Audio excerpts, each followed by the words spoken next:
What's up everybody, Christopher Ackerman here with Shellback Metal Arts, and today I am putting a hydraulic jack, 20 ton big red jack cylinder on my Harbor Freight 20 ton. So it's going to be a pretty easy process.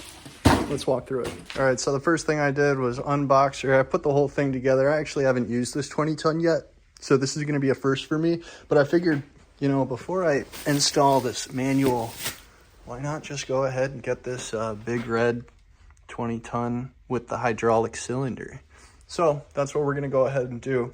So I measured this across. We're at 22 3/8, so I split it down the middle. Right now we're sitting at a solid 11 3/16 to the center on both sides. So we've got it butt right up next to the plate with a perfect fit, perfectly flush on this side. Actually, every side except the right. After that, I went ahead and identified where I could fit some 1/4 inch hardware. So I put a dot here. I put a dot here, because that'll be enough for the plate on the bottom. And then in the back, and let's see if you can see that right there. We're gonna clip it in the back corner as well.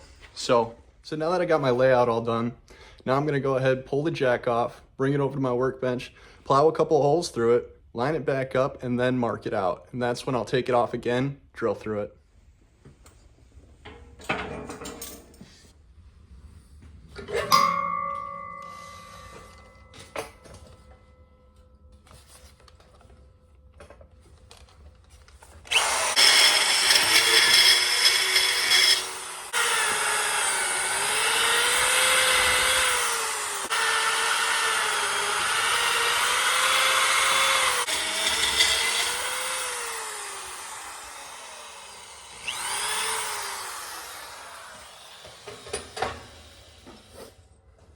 All right, looks like we got our holes drilled. They turned out, you know, a little cockeyed, just because there's so much material here, but it's gonna be all right because I'm using something just a little bit smaller. I think I used a 5/16 on that, so let's go put it on. All right, I'm now going to be marking out the holes and where I need to drill in the actual unit with this metal punch. So what I'm gonna do is I'm gonna throw it in the hole, all lined up right where I want it to be. And then I'm gonna catch it in the coat, smack it with a hammer. All right, and that's a wrap. Those are my new holes in the hole placement. She's a little holy just because of the, you know, the factory holes, but it's gonna be all right. We like holy things. So we're gonna go ahead and put this on there. Let's do it. All right, and there we have it. But it wouldn't be a pneumatic tool without air. So I went ahead and hooked it up. I got all the bolts in. I decided to go nuts up, nuts up, nuts up. Gotta have a thing. Gotta have a thing. All right, I put the springs on. They were kind of a hassle, but I adjusted, you know, the eyelets, and they came out to the perfect height. There is one piece that I did end up removing. It was the system that releases the hydraulic on the bottle, you know, that it comes with, and you can rewind in the video and see it. But that's what it used to look like.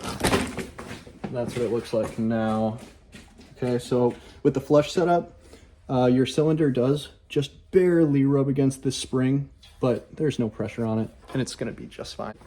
Okay, so let's do it.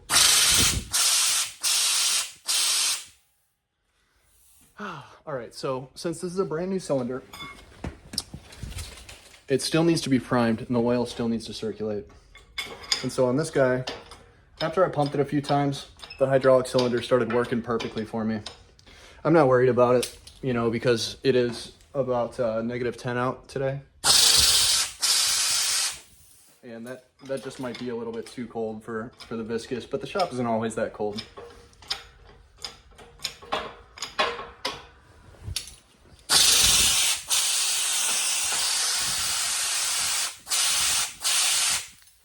And then can release it. Maybe once, or now that I've released it. That was the first time I've ever pumped it up. So let's see.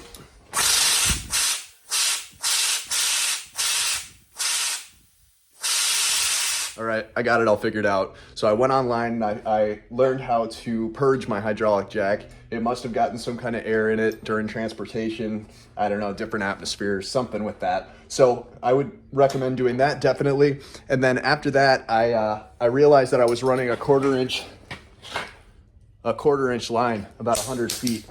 And so I stepped that up and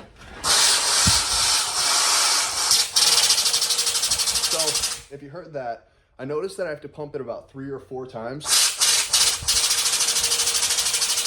before that pneumatic cylinder starts cranking in. But I think this is it all has to do with temperature. You know, it is freezing out here. It's kind of hard to talk. So I hope this video helped you out. I'm Christopher Ackerman with Shellback Metal Arts, and please subscribe, follow for more. There's gonna be more content. So appreciate you. Thank you. Bye-bye.